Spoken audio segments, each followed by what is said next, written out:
Good morning and thank you for joining us. I'm Spencer Tillis. And I'm Giselle Espinales. And this is the Delmarva Sports Insider. In this week's episode, we head up north to see if Kent County could celebrate their homecoming with the win when they took on Parkside. And over in field hockey, the Delmar Wildcats looking to add another win to their season, this time hosting Indian River at home. We'll have the highlights later.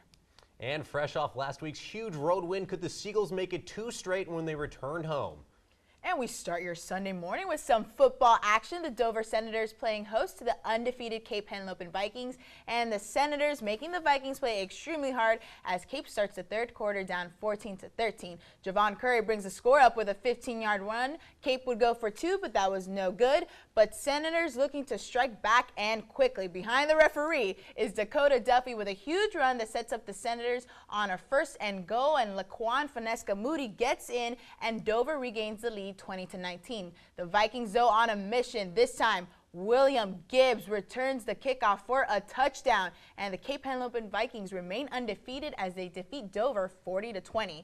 Spencer, you know, a little rain never hurt anybody, and although the football may have been slippery, it didn't stop Cape one bit. And I've said this before, just when you think the Vikings can lose a game, they adjust in every side of the ball. Speaking to head coach Bill Colick after the game, they are focused week by week, but with what they play, they have that championship hardware on their mind, as they should. They're a great team. Yeah, you know, on the flip side, too, this is kind of a tough game for Dover right now.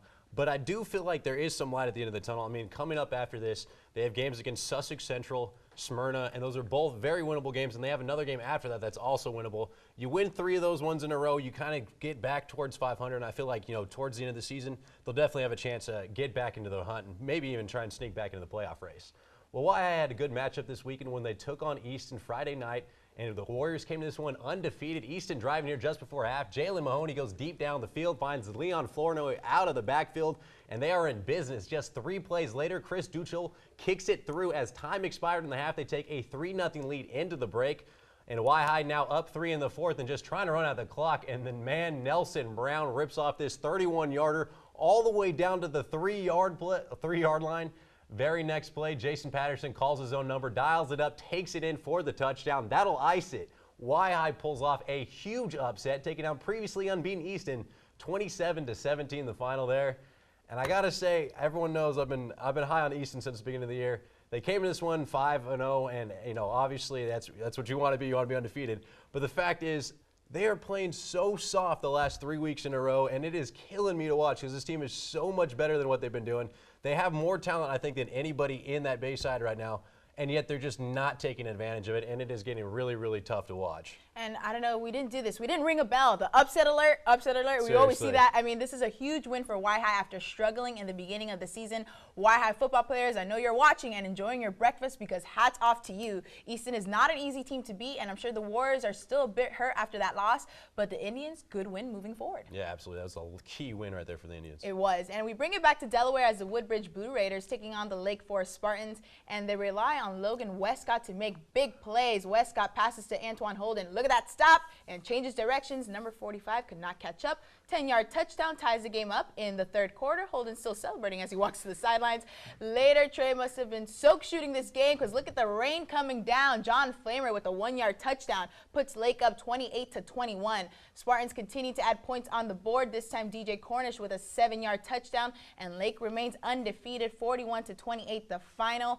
Win after win, blowing out opponents. I know Woodbridge was trying to bounce back after a tough loss to Laurel last week, but it was going to be extremely hard since they were facing this team, the Spartans, who week after week continue to put a lot of points on the board and limiting their opponents. Yeah, the thing is, I thought they needed to make a statement in this game when it comes to Lake Forest, because the fact is, going into this game, they really weren't the most impressive undefeated team. I mean, look at these stats.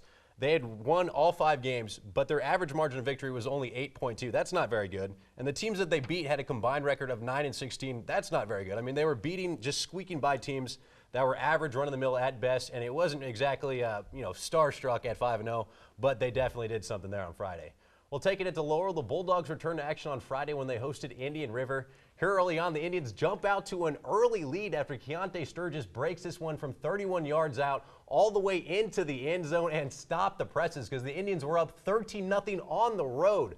But here come the Bulldogs. Reggie Green barrels in from 21 yards out. That put Laurel up 14-13, and they were just getting started in this thing. Dogs running away with it now. Chucky August breaks this one 15 yards to the house. Laurel rolls to another impressive win, 47-20.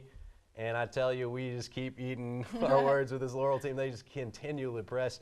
There's a number of stats, too, that you need to know about this Laurel team. The fact is, they have continually gotten better and better. They had 3 different running backs that almost ran for 100 yards. They finished with 420 yards on the ground. They had 6 rushing touchdowns. They enforced their will on the other team, and no one can really compete with them right now. They are definitely one of the top teams in that league, and I think they're setting up for a pretty interesting match here next weekend. I know. I mean, there's no room to jump on the Laurel bagwagon. I'm still trying to jump on it. Week after week, they've proven that they're one of the top teams in the conference. And whether it's at home or on the road, the Bulldogs, you got to beware because they're coming for you. Yeah, definitely, and Coach will let us know about it as well. Well, we want to know what you think. Let us know by contacting us on Facebook or Twitter at 47ABC Sports. And don't change that channel. Week 6 of high school football action continues. Caesar Rodney taking on Sussex Central. All that plus more. You don't want to miss it. I'm Rashid Teasley, Caesar Rodney High School, cornerback wide receiver, and you're watching Delmarva Sports Insider.